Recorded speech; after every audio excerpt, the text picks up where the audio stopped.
Hello बच्चों।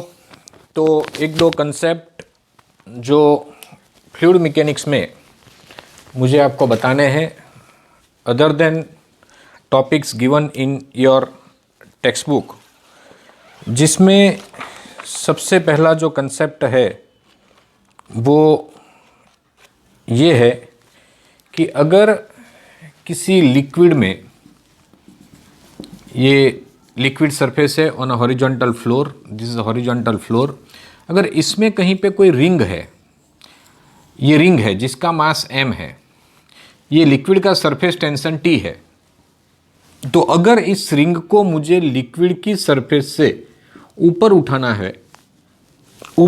है तो other than this weight of the ring जो होगा उतना फोर्स तो मुझे अप्लाई करना ही पड़ेगा, लेकिन उससे भी थोड़ा ज़्यादा फोर्स अप्लाई करना पड़ेगा। तो वो ज़्यादा फोर्स कितना होगा, over and above its weight extra force आपको कितना लगाना पड़ेगा। तो ये जानने के लिए आपको थोड़ा 3D में सोचना पड़ेगा। देखिए, अगर मैं इस रिंग को ऊपर उठाता हूँ तो ये रिंग जैसे ही ऊपर आएगी, ये फर्स्ट पोजीशन है रिंग की, ओके, ये फर्स्ट पोजीशन है रिंग की, जैसे ही ये थोड़ी ऊपर आएगी, जैसे ही ये रिंग थोड़ी ऊपर आएगी, ये लिक्विड लेयर, इसके कांटेक्ट में एडहेसिव फोर्स के कारण ऐसा ये लिक्विड लेयर बनेगा। जैसे ये रिंग को हम ऊपर उठाएंगे, ऐसे एक सिलिंड्रिकल लिक्विड का लेयर ऊपर आएगा। अगर इसका सरफेस टेंशन T आपको दिया है, वैसे टेक्स्ट बुक में सिंबल S देते हैं, मैं T ले रहा हूँ, अगर ये सरफेस टेंशन आपको T दिया हुआ है तो पर यूनिट ये सरफेस जो वर्टिकली सरफेस जो फॉर्म हुआ, तो पर यूनिट लेंथ ये जो मोलेक्यूल्स जो रिंग के साथ चिपक के आ गए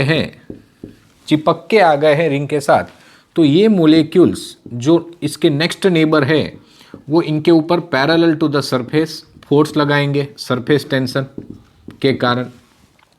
तो यूनिट लेंथ पे जो फोर्स लगता है वो सरफेस टेंशन जितना होता है। अगर इस रिंग का रेडियस r है तो 2πr इंटू 2, टोटल लेंथ कितना हो गया, क्यों इंटू 2 किया, क्योंकि अंदर भी फ्री सरफेस है और बाहर भी फ्री सरफेस है, अंदर भी फ्री सरफेस है और बाहर भी फ्री सरफेस है। तो यहाँ पे जो फोर्स लगेगा वो कितना होगा, तो टोटल फोर्स जो हमें लगाना पड़ेगा वो कितना होगा, टोटल फोर्स, पूरा इंक हो गया, घर में मार पड़ेगी, ठीक है। तो जो टोटल फोर्स हमें लगाना पड़ेगा वो कितना होगा, T into 4πr over and above its weight, over and above. अगर हाँ, रिजल्टेंट फोर्स मतलब टोटल फोर्स अगर हम बोले तो रिंग का weight plus 4πr into T, इतना फोर्स लगाना पड़ेगा इसको ऊपर उठाने के लिए। पर यूनिट लेंथ जो फोर्स लगेगा वो T होगा, ये 2πr अंदर से 2πr बाहर से, दो फ्री सरफेस होगा, इसलिए टोटल लेंथ इतना होगा। तो सरफेस टेंशन के कारण इस रिंग के ऊपर डाउनवर्ड डायरेक्शन में जो फोर्स लग रहा है ये है, तो अगर इसको ऊपर उठाना है तो आपको एक्स्ट्रा फोर्स लगाना पड़ेगा mg plus 4πr into T, ये ध्यान रखना बच्चों, ठीक है। ये टोटल फोर्स है, ओके, ये एक्स्ट्रा फोर्स है इसको उठाने के लिए, क्लियर।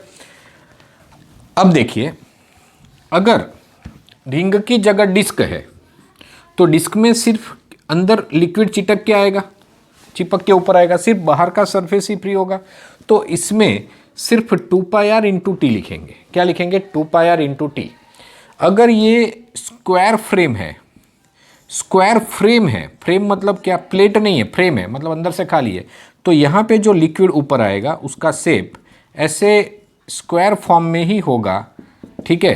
तो इसको ऊपर उठाने के लिए जो फोर्स लगाना पड़ेगा, वीडियो पॉज करके आप अंदाज़ा लगाइए कि यूनिट लेंथ पे T, तो ये लेंथ कितना है 4L, लेकिन मैं 8L क्यों लिखूंगा, क्योंकि there are two free surface, अंदर भी एयर होगा बाहर भी एयर होगा। तो इस तरह से जो यहाँ फोर्स लगेगा वो 8TL एक्स्ट्रा फोर्स आपको अप्लाई करना पड़ेगा। लेकिन अगर ये रेक्टेंगुलर फ्रेम होता LB तो इसमें फोर्स कितना लगाना पड़ता, बोलिए, T into L plus B, 2L plus 2B, ये 2L प्लस 2B इंटू 2 करना पड़ेगा। क्यों इंटू 2, क्योंकि ऐसी दो फ्री सरफेस मिलेगी, अंदर भी और बाहर भी। पर यूनिट लेंथ जो फोर्स लगेगा वो सरफेस टेंशन, ये लेंथ कितना है L plus B plus L plus B मतलब 2 टाइम्स L प्लस बी, और ऐसे अंदर से भी और बाहर से भी, तो इसलिए इंटू 2 करना पड़ेगा।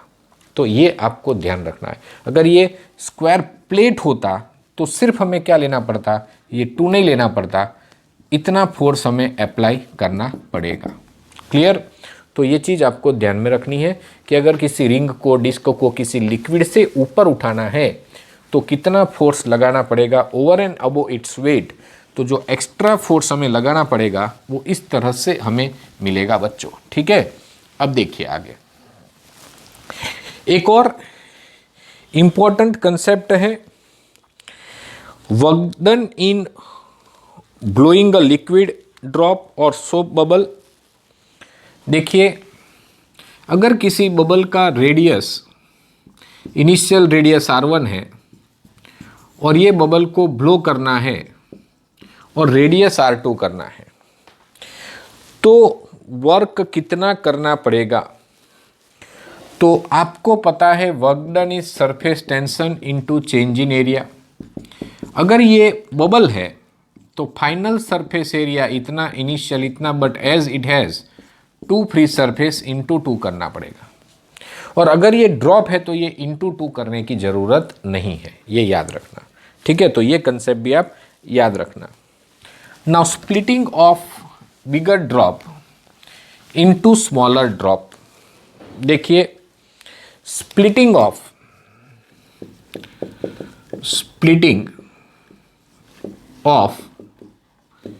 बिगर drop into smaller one. Bigger drop को अगर हम, दिख रहा है ना आप लोगों को, बिगर ड्रॉप को अगर हम छोटे छोटे ड्रॉप में डिवाइड करें तो ध्यान देना, ये बहुत ही इंपॉर्टेंट टॉपिक है। तो कितना वर्क करना पड़ेगा? ओके, सरफेस एरिया बढ़ेगा कि कम होगा? चलो, बड़े ड्रॉप को अगर हम छोटे छोटे ड्रॉप में डिवाइड करेंगे तो सरफेस एरिया बढ़ेगा कि कम होगा? आपको पता है, घर पे चाय बनाते हैं, अगर उस चाय को उस कंटेनर में ही रखते हैं, वो तपेली में रखिए तो इनू temperature up to long time it maintains. लेकिन अगर हम उस चाय को अलग अलग कप में डाल दें तो हर एक कप की चाय जल्दी ठंडी हो जाएगी। It is our general experience. मतलब जब बिगर ड्रॉप को हम छोटे छोटे ड्रॉप में डिवाइड करते हैं, समोसा कचौरी खाते हैं तो उसको हम तोड़ देते हैं, बहुत गर्म होता है। तो क्यों तोड़ देते हैं पता है? क्योंकि उसका जो एक्सपोजर है एटमॉस्फेयर में वो बढ़ जाएगा, एरिया बढ़ जाएगा, सरफेस एरिया जो है वो बढ़ जाएगा, जल्दी ठंडा हो जाएगा। तो हमेशा याद रखना, जब बिगर स्फीयर को हम छोटे छोटे स्मॉलर ड्रॉप में डिवाइड करेंगे तो सरफेस एरिया जो है वो इंक्रीज हो जाएगा। वॉल्यूम इंक्रीज होगा कि डिक्रीज? वीडियो पॉज करके अंदाज़ा लगाइए, वॉल्यूम इंक्रीज होगा कि डिक्रीज? अरे भाई, वॉल्यूम इंक्रीज नहीं होगा, वॉल्यूम तो वही रहेगा। ये तो ऐसी बात हो गई कि 1 लीटर मिल्क को अलग अलग ग्लास में भर दो तो बढ़ जाएगा, ऐसा थोड़ी होगा। Volume remains same, surface area will increase. तो इसका जो वॉल्यूम है, सपोज इसका रेडियस है r, ऐसे n ड्रॉप्स बनाए तो इन हर एक का रेडियस है स्मॉल r, तो वॉल्यूम है 4/3 पाई r क्यूब। ऐसे n ड्रॉप्स है तो वॉल्यूम हो जाएगा 4/3 पाई r क्यूब। इस तरह से सबसे पहला इक्वेशन हम ये लिखेंगे। ओके, मतलब जब n ड्रॉप्स कंबाइन होते हैं ऑफ रेडियस r तो बड़े वाले का रेडियस कितना, n⁻⁴ इंटू r, ऐसा याद रखना। या छोटे वाले का रेडियस कितना, तो 1/n⁻⁴ इंटू r। क्लियर? तो एक रिलेशन है, कितना वर्क करना पड़ेगा बोलिए? इसको छोटे छोटे ड्रॉप में डिवाइड करना है तो work done would be T into delta A. T is surface tension, you can write S into delta A. ये ड्रॉप है इसलिए एक ही फ्री सरफेस है, ठीक है ना। इसकी टोटल सरफेस एरिया कितना, 4πr², एक का। ऐसे कितने ड्रॉप बने, n, तो work done 4πr² minus 4πr², ऐसा। अगर यहाँ पे मैं 4πt कॉमन निकाल लेता हूँ, nr² माइनस r²। देखिए बच्चों, ध्यान से देखना थोड़ा, अगर मैं आर से डिवाइड कर लेता हूँ, आर से मल्टीप्लाई कर देता हूँ, यहाँ पे कैपिटल आर से डिवाइड मल्टीप्लाई कर देता हूँ, एन आर क्यूब की वैल्यू किसके बराबर है? कैपिटल आर क्यूब के बराबर।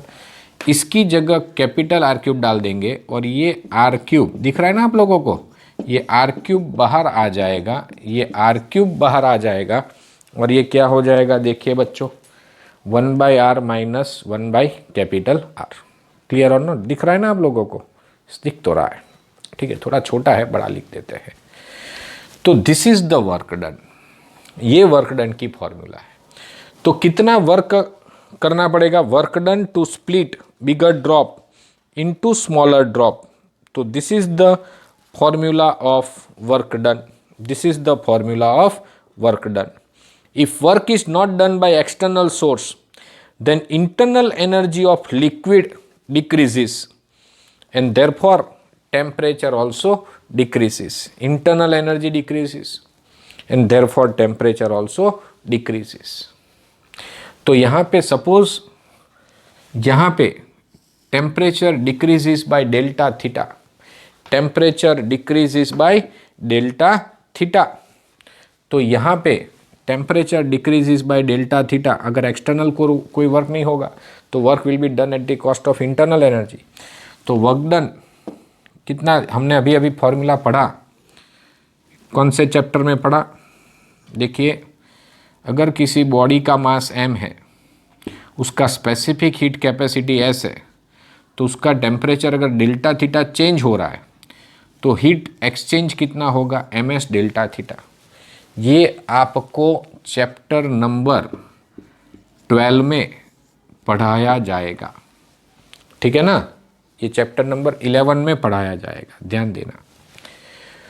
तो ms डेल्टा थीटा हम यहाँ कंपैरिजन करेंगे, ms delta theta, where m is मास।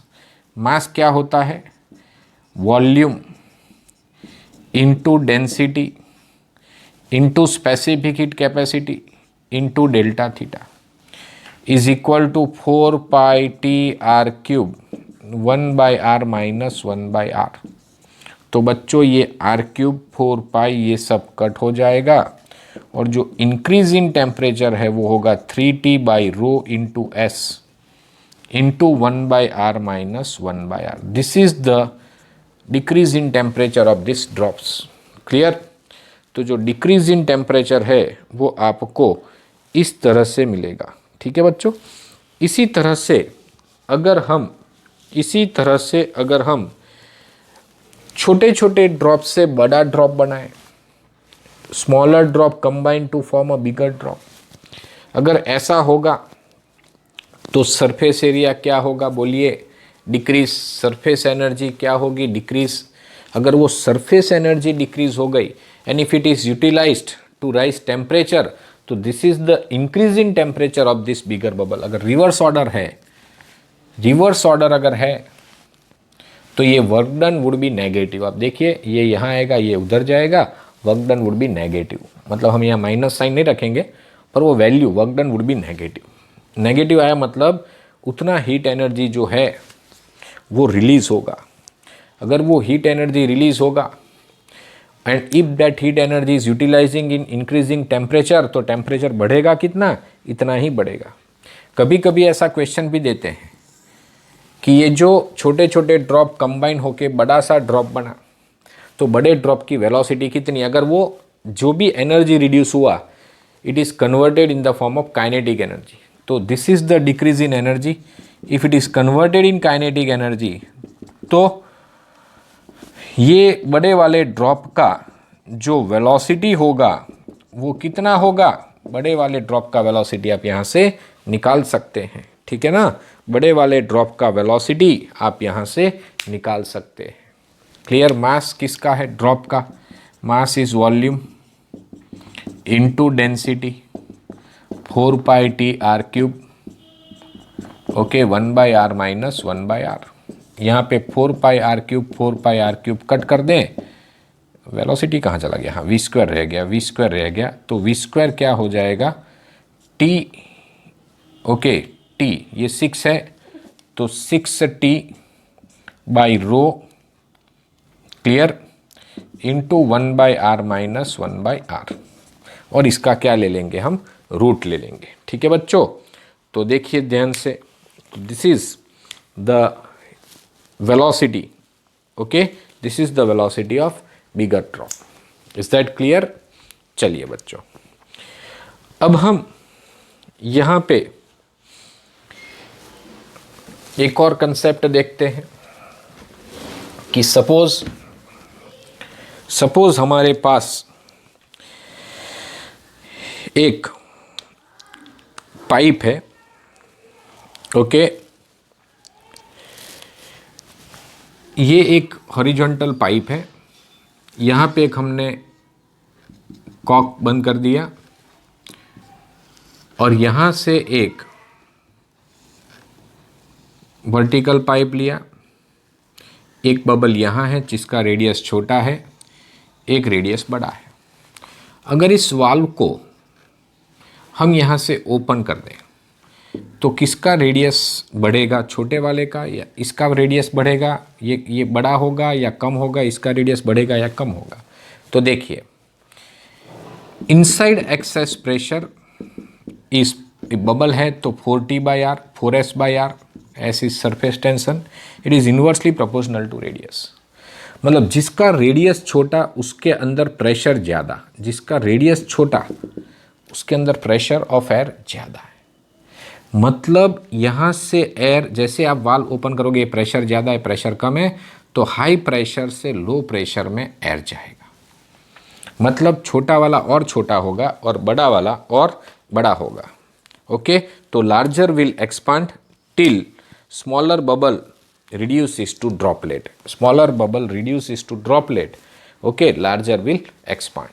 तो ये कुछ चीज़ें हैं जो आपको ध्यान में रखनी है, कुछ ये चीज़ें हैं जो आपको ध्यान में रखनी है। ठीक है बच्चों, उसके बाद एक और चीज़ कि ये एक वेसल है जिसका विड्थ b है और यहाँ पे हमने सपोज h हाइट तक लिक्विड भरा हुआ है, तो इसके बॉटम के ऊपर ये लिक्विड के प्रेशर के कारण फोर्स कितना लगेगा ये हमें फाइंड करना है। ओके, ये लिक्विड के प्रेशर के कारण फोर्स कितना लगेगा, force on this bottom, okay, कितना लगेगा? तो बेस पे जो फोर्स लगेगा वो कितना होगा, pressure into area. Clear? Base पे जो फोर्स लगेगा वो कितना होगा, प्रेशर इनटू एरिया। सपोज इसकी लेंथ हम ले लेते हैं L, ब्रेथ ले लेते हैं B। It is such a rectangular container, cuboid जिसे हम कहते हैं सिंपल लैंग्वेज में। प्रेशर कितना होगा, H रो G, H कितना है, कैपिटल H, इनटू इसका एरिया क्या होगा, L इंटू B। तो इतना फोर्स लगेगा H rho G L into B, मतलब ये क्रॉस सेक्शनल एरिया हो गया, क्रॉस सेक्शनल एरिया ये वॉल्यूम हो गया, इंटू डेंसिटी, मतलब बॉटम पे फोर्स जो लगेगा it is same as weight of this liquid. Clear?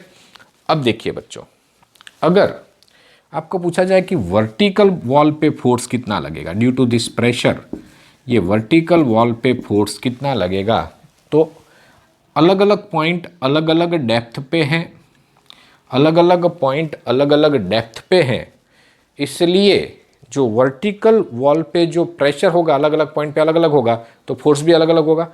मतलब यहाँ पे आपको इंटीग्रेशन का कंसेप्ट यूज़ करना पड़ेगा। ओके, तो सबसे पहले हम वाई डेप्थ पे एक स्ट्रिप लेते हैं dy लेंथ का, वाई डेप्थ पे हम ये dy लेंथ का एक स्ट्रिप लेते हैं। ठीक है, यहाँ प्रेशर कितना, तो यहाँ पे प्रेशर जो होगा वो H रो G, मतलब Y रो G होगा प्रेशर, और ये एरिया कितना, ये एरिया है B इंटू dy। तो जो फोर्स लगेगा वो लगेगा प्रेशर इंटू दैट एरिया, तो pressure is Y rho G into area क्या होगा, B इंटू dy, एरिया क्या होगा, B इंटू dy। और ये टोटल फोर्स मेज़र करने के लिए ये हमें इंटीग्रेट करना पड़ेगा all such D F starting from 0 y equal to 0 to y equal to h। तो इस तरह से 0 से h तक rho constant, g constant, b constant, y into D Y होगा। तो इसका जो इंटीग्रेशन आपको आता है Y square by 2 0 to h कैसे आता है आपको पता है, तो rho ji B by 2 into H square minus 0, इस तरह से होगा half rho ji b into H square. So this is the force on this vertical wall. अब ध्यान देना, फोर्स ऑन वर्टिकल वॉल की फॉर्मूला क्या है, half rho g h b h, ऐसा लिख सकते हैं। अब ये क्या है, एवरेज प्रेशर ऐसा ले सकते हैं। What is pressure at top, 0। What is pressure at bottom, rho g h divide by 2। तो ये एवरेज प्रेशर हो गया, हम ऐसा ले सकते हैं, रो जी एच बाई 2, ये एवरेज प्रेशर हो गया। इंटू एरिया क्या हुआ, तो एरिया बी इंटू एच। तो average pressure into b h, आप ये रट लेना। ओके, ये पूरा प्रोसीजर याद नहीं रहता है तो एवरेज प्रेशर मतलब जो रो जी एच लेते हैं ना उसका हाफ कर देने का, इंटू क्या कर देने का, b h. Yes or no? So this is the force acting, clear, on vertical wall. Is that clear? This is force acting on vertical wall. कभी कभी ऐसा पूछ सकते हैं, force acting per unit length on vertical wall, तो half rho g H square ऐसा आएगा। क्या आएगा, half rho g H square. तो इस तरह से आपको ये कुछ कंसेप्ट पढ़ने हैं, और भी जैसे जैसे कुछ मुझे लगेगा कि आपको बताना है तो I will make such special video. Okay okay बच्चों, तो it will help you to solve some assignment of chapter 10। Okay, good bye, have a nice day.